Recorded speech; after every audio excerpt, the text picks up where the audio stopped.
Well, you all knew that the Democrats were going to find a way to blame Trump for what happened in Portland. And of course they did. I have a couple of articles to show you all today, and the Democrats are right back to their old games of everything bad, blame Orange Man. And our first article takes us over to the AP. Trump seizes on protests as Dems blame him for tensions.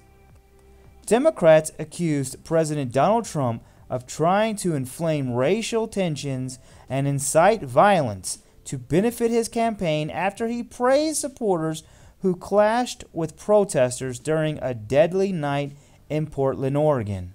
So by praising his supporters for going to the street and showing their support for him and fighting back against this liberal craziness, these people are tired of watching their city burn.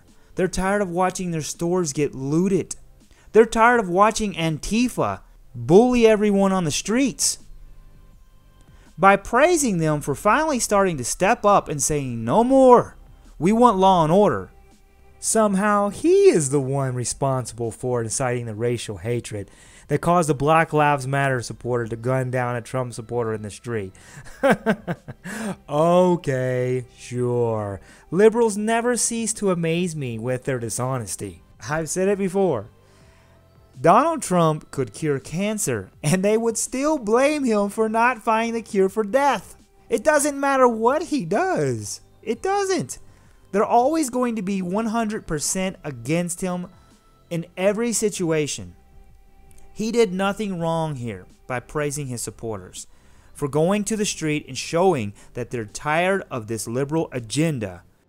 Now let's take a look at one of the latest Trump tweets, which I find hysterically accurate. It says, "When is slow Joe Biden going to criticize the anarchists, thugs, and agitators in Antifa?" Well, I think we all know the answer to that one. Never. And it says at the very end of his tweet, remember, he can't lose the crazy Bernie super liberal vote. That is so true. And I find it kind of funny, the precarious situation that Joe Biden has found himself in. Because if he does criticize Antifa or Black Lives Matter or the other leftists that are out there in the street destroying things, they may not vote for him. But on the flip side, if he doesn't say anything at all or do anything, the more center-left Democrats are going to walk away from the Democratic Party because they've had enough also. They want law and order. So he is in a very difficult position. Now, am I suggesting that I feel sorry for Joe Biden? Absolutely not. This is a career politician who's done nothing for anyone except for himself and his family. He's made millions of dollars, and corruptly, no doubt. And yeah, I know he's losing his cognitive ability, and a lot of people may feel sorry for him about that. But I still think it's one of the funniest things that I've ever heard when I heard this. Fair to say that I have a record of over 40 years, and that I'm going to beat Joe Biden. That I'm going to beat Joe Biden. That I'm going to beat Joe Biden. That always cracks me up every time I watch it. But enough of old Sleepy Joe. Let's move on to the other story in Kenosha. Trump announced that he would be visiting Kenosha. And the mayor came out and said that he did not think that Trump should visit at this time. The mayor went on to say, all presidents are always welcome and campaign issues are always going on. But it would have been, I think, better had he waited for another time to come. Now this is actually an old leftist tactic.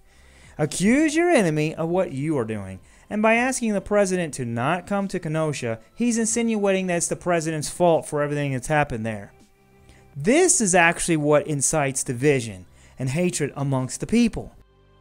Now, could it be that a criminal who was resisting arrest and had a knife, even though the media tried to say at first that he was unarmed, he had a knife and posed a threat to the police officers, so they had to shoot him. And then, of course, Black Lives Matter and Antifa show up the next day and start destroying the place. Could that possibly be the reason for your problems, Mr. Mayor in Kenosha?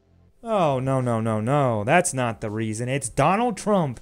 It's the conservatives. They're the ones that are causing all this trouble, of course. Well, thanks for watching, everyone. That is the end of this video. And we can see that the Democrats are the ones that are causing the division amongst the people. And then blaming Trump. And like I said, that's an old leftist tactic. So don't fall for it. And of course, if you like this video, please subscribe because I will be putting out many more videos like this in the future. And also, leave a comment in the comment section below to let me know what you think of the video. Also, please share it with your friends and hit that like button, and I will see you all in the next one. Take care.